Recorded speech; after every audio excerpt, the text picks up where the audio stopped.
So hey, and once again friend, welcome back in your favorite YouTube channel Dream Studio Tutorials Learn with Fun। तो आज हम पढ़ने वाले class 6 के lesson number 3.4 के बारे में। तो चलिए पढ़ते हैं क्या है बताया गया इस लेसन में। तो 3.4 सुश्रुत अ पीप इनटू द पास्ट। क्या सुश्रुत जो है एक हमारे इंडियन आयुर्वेदिक के इंडियन मेडिसिन के एक फादर थे, कहलाए जाते हैं। तो ये कब थे, बहुत पुरानी की बात है। तो चलिए पास्ट में जाके हम देखते हैं कि क्या बात हो रही है। उस चलिए पढ़ते हैं। सो पार्ट 1 इसमें से क्या बोल रहा है। Sushruta was an Indian Ayurvedic physician widely regarded as the father of Indian medicine और father of surgery and father of plastic surgery. So क्या सुश्रुत जो थे इंडियन आयुर्वेदिक के एक फिजिशियन थे, मतलब एक डॉक्टर आप कह सकते हैं जिनको नॉर्मल भाषा में। तो फिजिशियन थे जिनको ज़्यादा मात्रा में क्या फादर ऑफ इंडियन मेडिसिन, उनको जो है पिता कहा जाता था इंडियन मेडिसिन का, या फिर सर्जरी का पिता।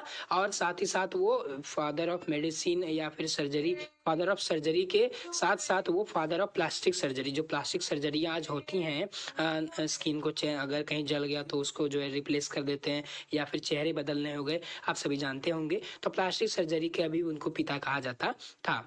सो he wrote one of the world's earliest works on medicine and surgery. जो ठीक है, तो उन्होंने जो चीज़ें पढ़ी थी मेडिसिन और सर्जरी के बारे में, तो जितना भी काम किया था, तो उन्होंने वर्ल्ड का सबसे पहला जो है बहुत पुराना किताब लिखी भी है, बस बहुत सारी किताबें। तो Sushruta was known as the main author of treatise the compendium of Sushruta Sushruta Samhita. So क्या जो है सुश्रुत किसके नाम से, एक ऑथर के नाम से जाने जाते थे, जो कि क्या लिखे थे, एक मेन ऑथर थे किसके, सुश्रुत संहिता, या फिर आप हिंदी इंग्लिश में इसको बोल सकते हैं कंपेडियम ऑफ सुश्रुत। सो सुश्रुत संहिता है, इन्होंने ही लिखा है, तो ये उनके मेन ऑथर जाने जाते थे, Sushruta. So during those days, physician treating human beings were also trained in the care of the animals. So क्या उस समय की जब बात थी, वो बहुत पहली बात जब है, तो जो फिजिशियन मतलब जो डॉक्टर लोग इंसानों का जो है इलाज किया करते थे, तो साथ ही साथ जो है एनिमल्स का भी देखभाल किया करते थे, मतलब एनिमल्स का भी इलाज किया करते थे उस समय के डॉक्टर लोग। तो the principle of animal surgery are effectively the same as that of human surgery. क्यों?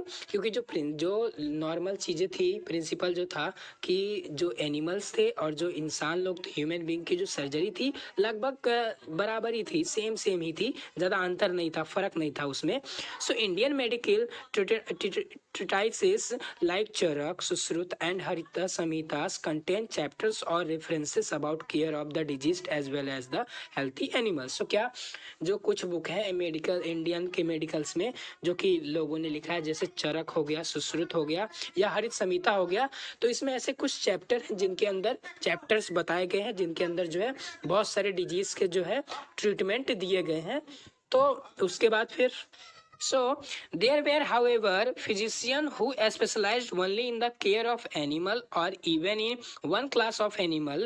So, उस समय के जब थे, तो जो फिजिशियन थे उस समय के, तो या फिर वो बहुत सारे एनिमल्स के बारे में केयर किया जाए, मतलब बहुत सारे एनिमल का ट्रीटमेंट करे, ध्यान रख सकें, या फिर किसी एक स्पेसिफिक एनिमल का, मतलब कोई घोड़े का हो तो घोड़े का, कोई चिड़िया का हो, कोई कुत्ते का हो, तो अलग अलग हो, या फिर कोई एक ही हो स्पेशल फिजिशियन। तो उस समय से क्या थे, the greatest of them all was Salihotra. So उसमें से एक जो है, उनमें से एक महान थे जिनका नाम था Salihotra, the father of veterinary sciences. Veterinary sciences का कहने का मतलब इनका ये है कि वेटिनरी साइंसेस में हम एनिमल्स के बारे में पढ़ते हैं, मतलब उनकी सर्जरीज कैसे की जाए, ट्रीटमेंट उनका कैसा किया जाए, तो उनके बारे में पढ़ते। तो उनके जो है सालिहोत्रा उसमें से एक थे, जिनको आज वेटिनरी साइंस का जो है फादर कहा जाता है। ठीक है, तो Salihotra gain all the knowledge of surgery from Sushruta and implemented it in animal health care. So क्या जो सालिहोत्रा थे, उन्होंने सारा नॉलेज जो है एनिमल्स के ट्रीटमेंट का, वो किससे, सुश्रुत से उनको मिला था, और वो क्या करते थे, एनिमल के केयर के लिए, एनिमल को जो है स्वस्थ रखने के लिए उसके ऊपर लगाते थे। मतलब जो नॉलेज उनके पास था, तो अगर कोई एनिमल बीमार होता था तो उनको कैसा केयर किया जाए या उनको कैसे ट्रीट किया जाए, तो वो सारी चीज़ें वो करते थे, दवाइयाँ देते थे, जड़ी बूटियाँ उस समय थी। So once he asked Sushruta what all he would needed to perform a surgery on a wonderful horse. तो एक बार उन्होंने जो है सालिहोत्रा ने पूछा कि मुझे क्या करना चाहिए, अगर मुझे एक सुंदर से घोड़े की सर्जरी करनी है तो मुझे क्या क्या चीज़ों की ज़रूरत पड़ेगी। तो Sushruta very quickly listed down all the instrument and the medicine that would he be needed. So Sushruta ने क्या किया, फटाफट जो है उनको लिस्ट दे दिया जो है किसका, मेडिसिन का, जो इंस्ट्रूमेंट की ज़रूरत थी उनको वो सारी चीज़ों की, और जो मेडिसिन मतलब दवाइयों की ज़रूरत थी, मतलब उसको सर्जरी करने के इंस्ट्रूमेंट की भी ज़रूरत पड़ती है ना, औजारों की, कुछ कैंची वैंची हो गए तो काटने फाड़ने के लिए, और मेडिसिन जिस दवाइयों की ज़रूरत थी सारा उसको लिस्ट उनको उन्होंने दे दिया सालिहोत्रा को। सो 3 थिंग आर मिसिंग सालिहोत्रा सेड। तो सालिहोत्रा जो थे उन्होंने बोला कि 3 चीज़ इसमें से गायब है। Confuse Sushruta looked at him. So Sushruta जो है कंफ्यूज हो गया और उनकी तरफ ऐसे कंफ्यूज होके देखते हैं। So I will give you a week to find them, Salihotra consoled. So क्या सालिहोत्रा ने बोला मैं आपको 1 हफ्ता देता हूँ और आप इसको फाइंड करिएगा। उसके बाद curious to find out what those 3 thing were, तो क्या वो सारी चीज़ें क्या थी, वो तीनों चीज़ें क्या थी, उसको फाइंड करने के लिए बहुत उत्सुक थे। तो Sushruta observe his teacher carefully for the next 1 week. और सुश्रुत क्या किया करते थे, उनको जो है कम से कम 1 हफ्तों तक उनको ऑब्जर्व किया करते थे, ऑब्जर्व कर रहे थे।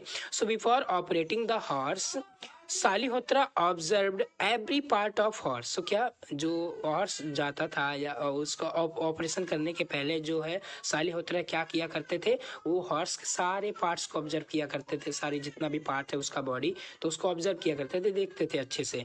And then Sushruta found the first missing thing. So क्या सुश्रुत क्या किया, उसी समय उसने पहली गलती मिसिंग पकड़ लिया, मतलब जो 3 चीज बोला था ना सालिहोत्रा ने कि गायब है, तो उसी समय सुश्रुत देखता कि सालिहोत्रा जब किसी का ऑपरेशन करने जाते किसी भी हॉर्स का तो उसको पहले ध्यान से देखते, तो उसने वहां पे एक जो मिसिंग पॉइंट था उसको फाइंड कर लिया। A good veterinarian should have an eagle eye. और क्या बोले वो कि एक जो है वेटरिनेरियन, मतलब वही हमने बताया ना कि एनिमल्स के जो ट्रीटमेंट करते हैं तो उनके पास क्या होनी चाहिए, एक बाज की आंख होनी चाहिए, ईगल के जैसे आंख होनी चाहिए, तेज नजर होनी चाहिए। Then Salihotra treated the animal as if it were his own. So क्या सालिहोत्रा जो एनिमल्स वो कैसे ट्रीट करते थे, जैसे कि वो खुद को ट्रीट कर रहे हो, जैसे कि वो उनके खुद के हों। सो बैलेंसिंग साइंस एंड कैंपासिंग इक्वली। सो क्या करते थे, साइंस को और अपनेपन को जो है बराबर में वो रखते थे, ठीक है। And lo Sushruta found his second rule. और क्या, अब सुश्रुत ने उनका सेकेंड रूल भी फाइंड कर लिया। एक good veterinarian should have a lion's heart. क्या, एक गुड अच्छे वेटेरिनियन के पास जो इलाज करने वाला है जानवरों का, तो उसके पास एक कैसा लायन के, शेर के जैसे दिल होना चाहिए जो कि दया करे, ठीक है, बराबर दिखाए सब में।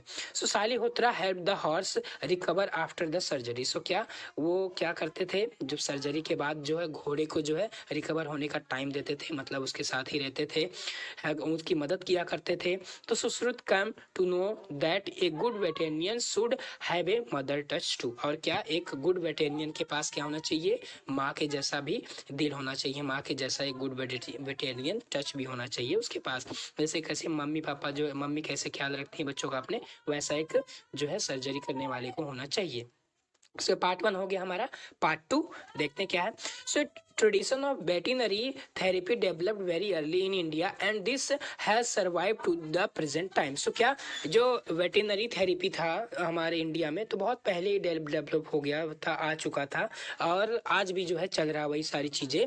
सो based on the Ayurveda Indian veterinary medicine is known for it specialised literature. So क्या, आयुर्वेदा के ऊपर ये निर्भर है, तो इसी वजह से जो इंडियन का वेटरिनरी है ये जाना जाता है लिटरेचर में, स्पेशलाइज्ड इन लिटरेचर। इसको जो लिटरेचर हमारा है तो उसमें जो है इसको ज़्यादा महत्व दिया गया है। So which provide information on ancient method of preventing and treating disease of animals. So क्या, ये हमको क्या बताता है, ये हमको एक नॉलेज देता है कि कैसे लोग जो है एंशियंट टाइम में, प्राचीन काल में कैसे लोग जो है गायों को, मतलब जानवरों को जो है उनके डिजीज से बचाते थे, ट्रीट किया करते थे। जब उनको कोई बीमारी होती थी तो उनको कैसे जो है इनको प्रिवेंट किया करते थे, ये इसमें बताया गया। तो some of this treatment little known outside India are still practiced today. So क्या कुछ इसमें से जो ट्रीटमेंट्स हैं, इलाज जो है इंडिया के बाहर भी गए हैं, तो जो आज भी वहाँ के लोग जो है यूज कर रहे हैं सारी चीजों को. So the oldest existing veterinary test from India is a treatise entitled Aswayur अस आयुर्वेदा सिद्धांत. तो क्या एक उसमें से जो है एक बहुत पुराना जो है वेटिनरी टेस्ट है इंडिया का, जो कि क्या नाम है उसका, अश्व आयुर्वेदा सिद्धांत, जो इसका नाम है complete Ayurvedic system for horse. तो क्या पूरा जो है आयुर्वेदिक सिस्टम किसके लिए, घोड़ों के लिए ये दवाइयाँ, ये जो है सिद्धांत बनाया गया है. सो एट्रीब्यूट टू सालिहोत्रा, किसने बनाया ये, सालिहोत्रा को माना जाता है इन्होंने बनाया है अराउंड 2350, मतलब 2350 BCE में इन्होंने ऐसा बनाया ये वाला सिद्धांत. So the founder of veterinary medicine कौन, ये तो हमने ऊपर ही पढ़ा थी, फादर ऑफ वेटिनरी मेडिसिन के थे ये. तो subsequently various treatise on horse and disease of horse were composed. तो क्या इस जो अश्व सिद्धांत में ये सारी चीजें बताई गई हैं कि घोड़े के ऊपर जो डिजीज आते हैं उनको कैसे ट्रीट किया जाए, तो वो सारी चीजें इस सारी बुक में बताया गया है. तो Nakul one of the 5 Pandavas was a horse specialist himself. Nakul, आप सभी 5 पांडव महाभारत देखे होंगे, जानते होंगे, भीम अर्जुन नकुल सहदेव. तो नकुल उसमें से जो थे वो हॉर्स के बारे में ज्यादा जानते थे, उस स्पेशलिस्ट थे हॉर्स के बारे में खुद भी. तो among the best known work of animal literature is अश्व चिकित्सा, और वो भी जानते, उनको भी आता था अश्व चिकित्सा, मतलब घोड़ों को कैसे जो है थेरेपीट्यूस ऑफ हॉर्स, तो थेरेपी जानते थे कि हॉर्स को कैसे ट्रीटमेंट दिया जाए, रिटन बाय नकुल. तो ये जो अश्व चिकित्सा है ये किसने लिखा था, नकुल ने लिखा था. तब आप समझिए जब महाभारत था तब नकुल ने जो है अश्व चिकित्सा लिखा था, जो कि घोड़ों के इलाज के लिए आज यूज किया जाता है. So later during the reign of Chandragupta Maurya around 300 BC. So क्या जब 300 BC के दौरान जो है चंद्रगुप्त मौर्य का पीरियड आया, उसके बाद में तो veterinary started accompanying armies to treat horses, elephants as well as cattle. So क्या अब वेटिनरी कहाँ पे ज़्यादा मात्रा में यूज़ होने लगा, क्यों, क्योंकि जो है तब घोड़े को, हाथियों को और इन सब लोगों को जो है ट्रीट किया आर्मीज में, मतलब सेना में रखा जाता था, आर्मी के लोग इसको यूज़ करके किया करते थे. तो ज़्यादा मात्रा में यूज़ होने लगा एनिमल्स के ऊपर, उनके केयर करने के लिए. ठीक है, अब हम लोग लड़ने जा रहे हैं हाथी घोड़े के साथ, तो उन लोग को भी डैमेज तो होगा, जैसे इंसानों को लड़ने जा रहे हैं, लेकिन एनिमल्स को भी हर्ट पहुंचता है उस समय, तो उसको ट्रीटमेंट के लिए सारी चीज़ें यूज़ होने लगी ज़्यादा मात्रा में. So the great emperor Ashoka erected the first non veterinary hospital of the world. So क्या जो अशोका थे उन्होंने सबसे पहले वेटिनरी हॉस्पिटल निकाला, पूरी दुनिया में सबसे पहले वेटिनरी हॉस्पिटल हमारे इंडिया में बना था, और वो किसने बनाया था, अशोका ने. सो ही arranged cultivation of herbal medicine for man and animal in his empire and adjoining kingdom. So क्या उनके पूरे किंगडम में और उनके एम्पायर में हर एक जगह जो है आदमियों के लिए और साथ ही साथ जानवरों के लिए वहाँ पे उन्होंने हर्बल मेडिसिन खोला, मतलब जो है आयुर्वेदिक वाले जो है जड़ी बूटियों वाले जो है मेडिसिन वहाँ पे बनाए, मतलब उगाए, जो कि एनिमल्स के लिए भी काम आए और इंसानों के लिए भी काम आए.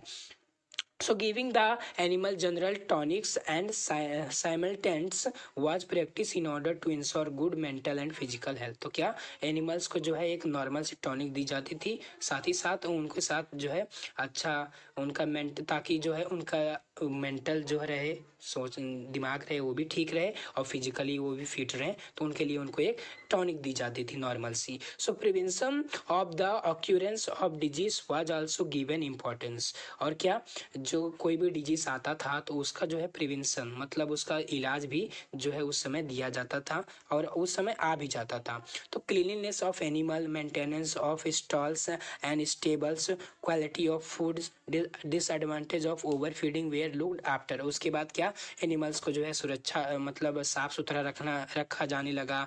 उनके जो है अलग अलग स्टॉल्स, उसके टेबल्स, मतलब खाने पीने के लिए जो है अलग अलग चीज़ें बनाई गई, अच्छी क्वालिटी में उनको फूड दिया गया, और क्या ज़्यादा खिलाने का भी उनको डिसएडवांटेज. उसके बाद ये सारी चीज़ें जो है एनिमल्स के बारे में देखने जाने लगा.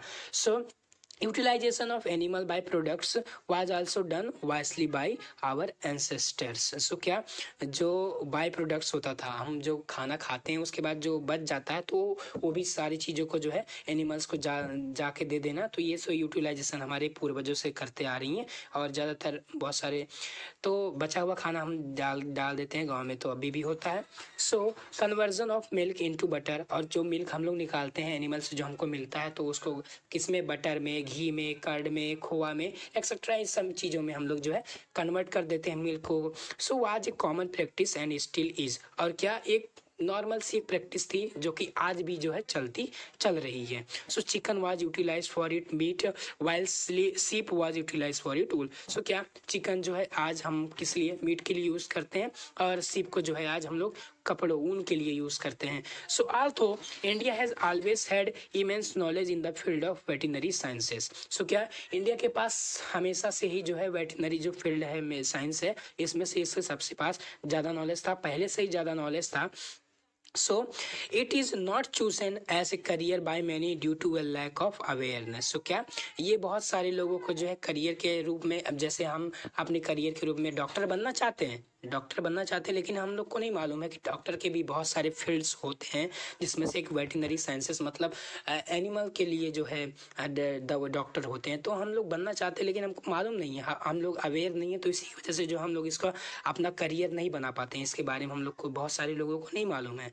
तो being an agricultural based country today, India needs more veterinaries who empathise with animals and give their cent percent to the profession. और क्या जो है हम अब जो है हम लोग एग्रीकल्चरल बेस्ड कंट्री हैं, आज बन चुकी है इंडिया, तो इसीलिए इसको जो है वेटनरीज की ज़रूरत है। वेटनरीज की मतलब एनिमल्स लोगों की, या जो वेटनरी साइंटिस्ट, अब हम फील्ड जो है खेत में अनाज उगा रहे हैं और एग्रीकल्चर है, साथ ही साथ जो हम लोग मिल्क प्रोडक्शन और बहुत सारी चीज़ें जो है हमको चाहिए, तो उन जानवरों को ट्रीटमेंट के लिए भी कोई ना कोई डॉक्टर होना चाहिए ना, तो उसके लिए आज हमको, और साथ ही साथ इसमें तब उसके जो वेटनरीज धीरे धीरे बढ़ेंगे, ज़रूरत बढ़ेगी, तो हमको इसके अंदर प्रोफेशन का भी एक मौका मिलेगा है, मतलब इसका हम लोग अपना एक करियर बना सकते हैं। तो इसको लिखा किसने है, डॉक्टर चिरंथना मथकारी ने लिखा है इसको। तो होप आपको एक्सप्लेनेशन अच्छा लगा होगा। तो ऐसी मजेदार एक्सप्लेनेशन पाने के लिए हमारे चैनल ड्रीम स्टडी ट्यूटोरियल्स को सब्सक्राइब करिएगा, वीडियो अच्छी लगी तो अपने फ्रेंड्स के साथ शेयर करिएगा, लाइक करिएगा, और कोई डाउट हो तो कमेंट बॉक्स खाली भर दीजिएगा।